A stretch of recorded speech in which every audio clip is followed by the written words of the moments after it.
지난 동영상에서는 사피엔스의 뇌가 커진 이유는 배아 발생 초기에 뇌줄기 세포의 활성을 조금 더 지속시키는 유전적인 변이가 선택되었기 때문임을 이야기했습니다. 이들은 족보가 있는 유전자들입니다.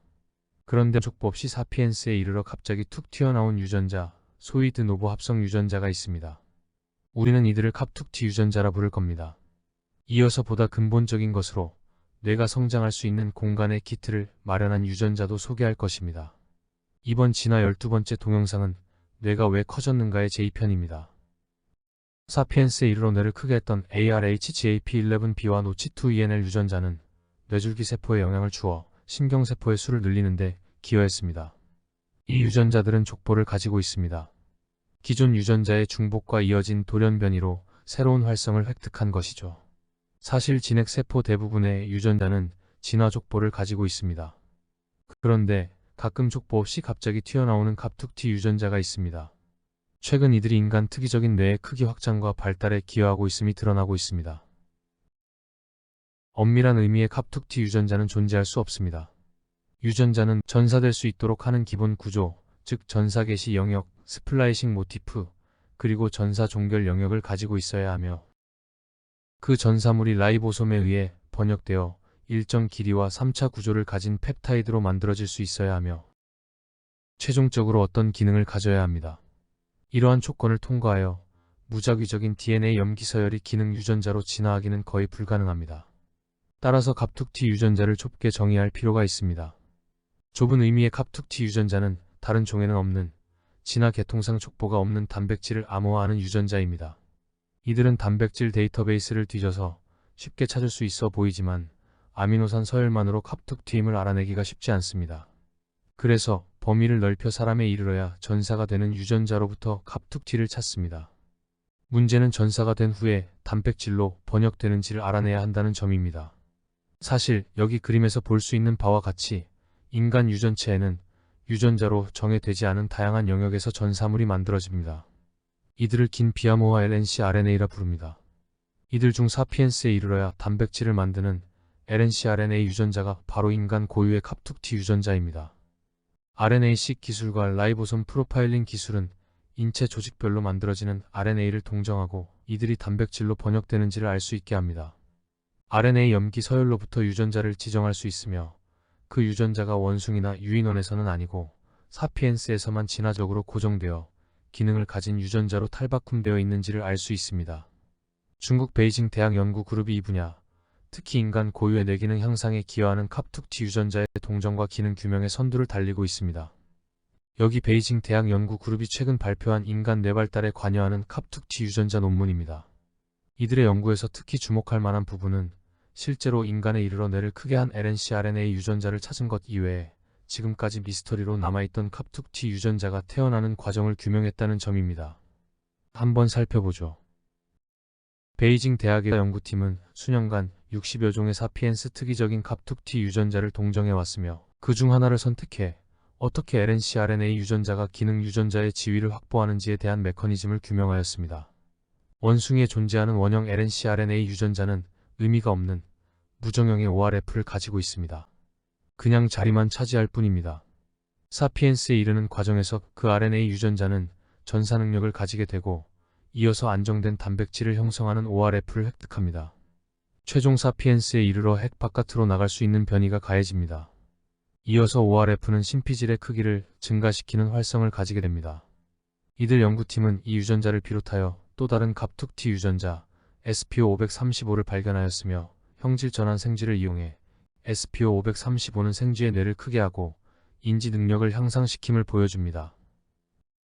사피엔스는 침팬지나 고릴라에 비해 한참 커진 뇌를 가지고 있는데 이 커진다는 진화적인 의미는 신경세포 수의 증가에 따라 공간이 확장되었다는 것인가? 아니면 애초 큰 공간이 설정되어 있고 그 공간을 더 많은 신경세포로 채운다는 것인가? 최근 연구 결과는 후자를 지지합니다.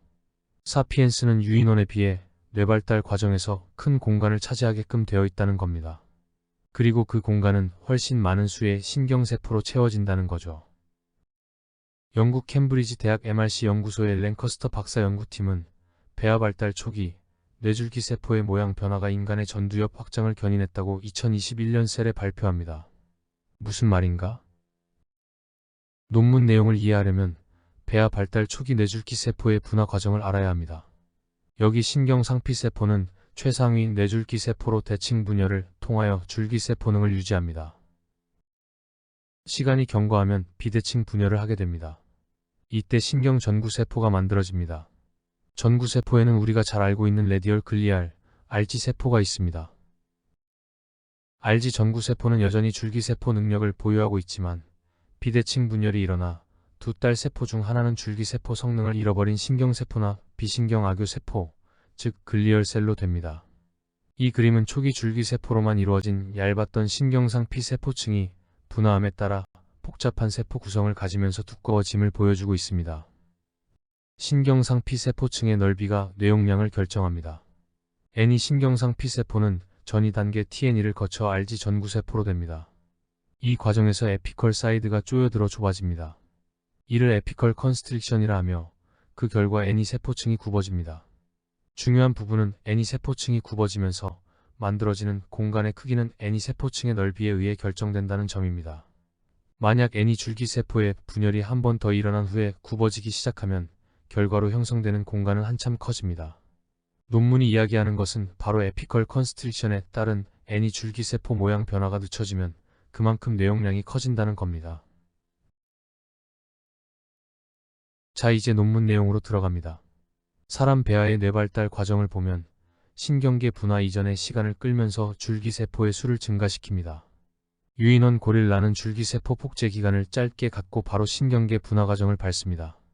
결과로 사람의 경우 뇌발생 초기에 넓은 N이 상피세포층을 가질 수 있습니다.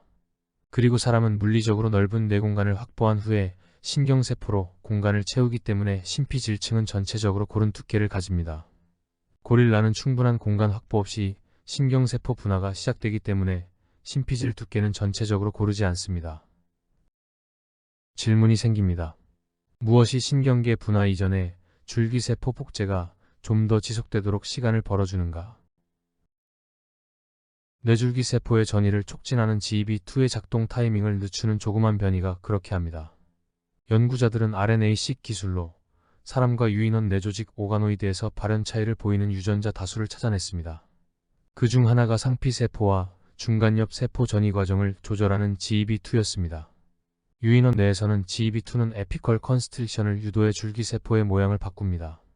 그럼으로써 세포층을 일찍 굽어지게 하여 뇌공간 경계를 좁게 설정합니다. 사람의 뇌에서는 GEB2 작동 시간이 늦춰져 뇌공간 경계를 넓게 설정하는 거죠. 아주 조그마한 단백질 발현 타이밍 변이가 뇌를 커지게 하는 아주 큰 결과를 빚어낸 겁니다. 뇌줄기 세포의 모양 변화가 진화적으로 뇌 확장에 중요한 역할을 했을 거라는 거 새롭습니다. 우리는 뇌 공간 영역을 넓게 설정하는 유전적인 변이가 있음을 알았습니다. 그리고 사피엔스에서 갑자기 나타나 뇌 확장에 기여한 유전자도 있습니다. 이들 이외에 많은 10개가 훨씬 넘는 유전자들이 사피엔스 뇌의 확장과 발달에 기여했습니다. 다 독립적으로 진화한 유전자들이 어떻게 사피엔스 한 종에 모여들 수 있었을까? 뇌의 진화에는 어떤 방향성이 있는가? 자연 선택만으로 설명이 어렵습니다. 어떤 다른 메커니즘이 작용했을 겁니다. 시청해주셔서 감사합니다.